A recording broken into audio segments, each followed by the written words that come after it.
It's in my nature to save the best part for last, so if you've stayed with the video to this point, you're going to be glad you did.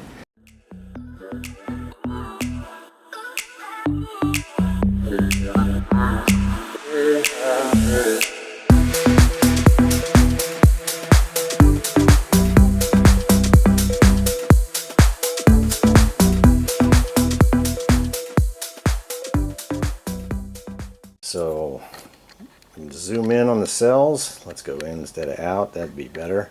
All right. Okay, here's the explanation of what we've got.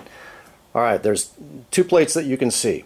There's 10 elements altogether in every single cell. 10 elements. It's a tedious process of fabrication of all the things of the 8 elements inside between these two plates. So you've got, and I'll cover that in just a second. So initially you start with a redox reaction, a very light redox reaction. You've got a donor plate here on this end, which is your anode, and this is your cathode here, which is a very high grade of graphite.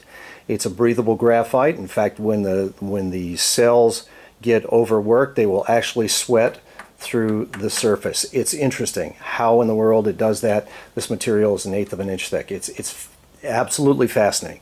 Okay, so anyway, you've got your anode and cathode. So your anode wants to oxidize and give off some electrons, and the cathode is ready to receive them. But what does it have to go through? All right, I've got a dielectric electrolyte in there.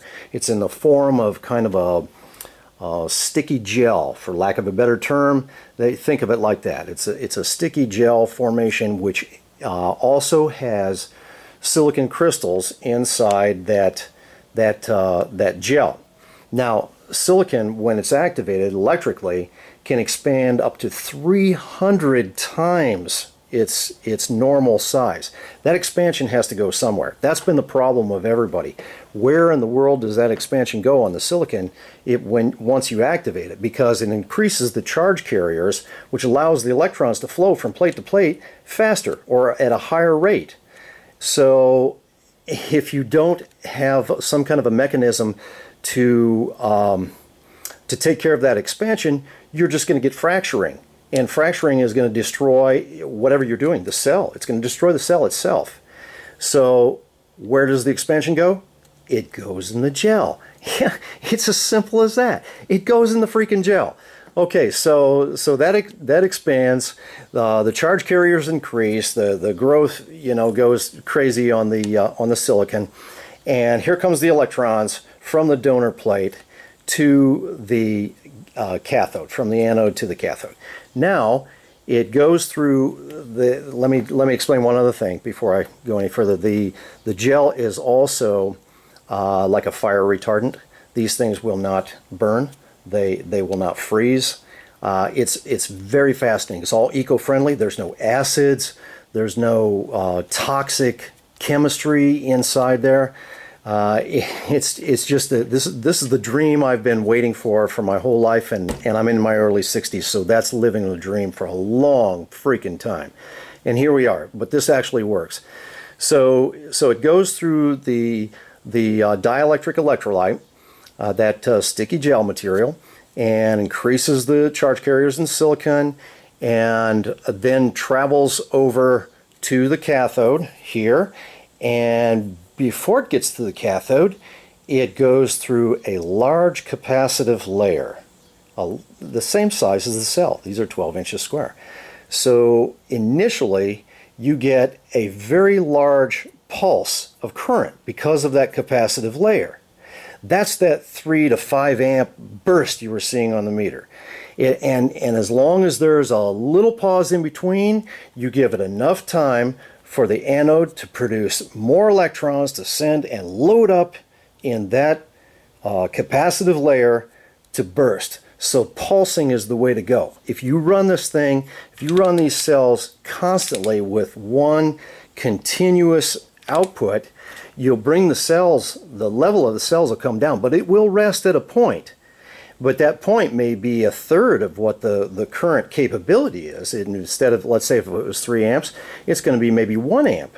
Now it's a continuous 1 amp, and that's cool, but still, I mean, with a couple amps more, there's a lot more you can do. So pulsing it is a critical point.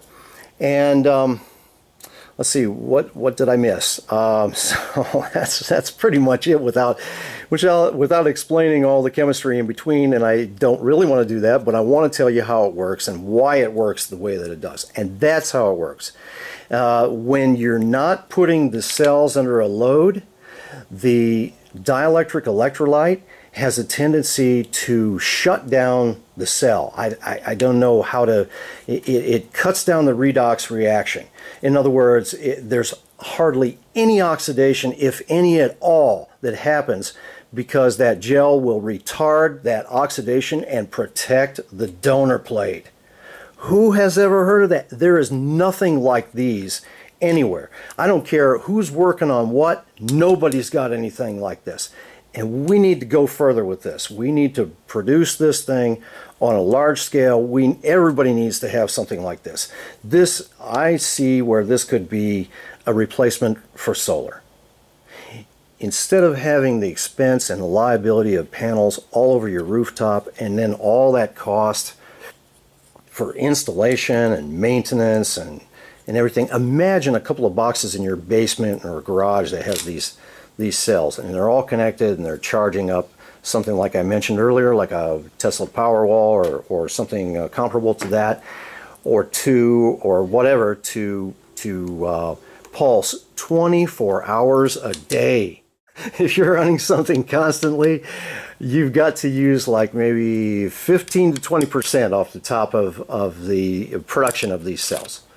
So if you do that, the cells will never drop. They'll never drop. They'll give you that load, you'll power your load or whatever it is that you're doing, and they won't drop. They'll hold there and hold there, just like I was telling you that I run this machine for days on end just on these cells. Now, the caps are good. I mean, don't get me wrong. The ultra caps are good as an intermediary storage medium. It could be lithium batteries or whatever, but the ultra caps charge up fast.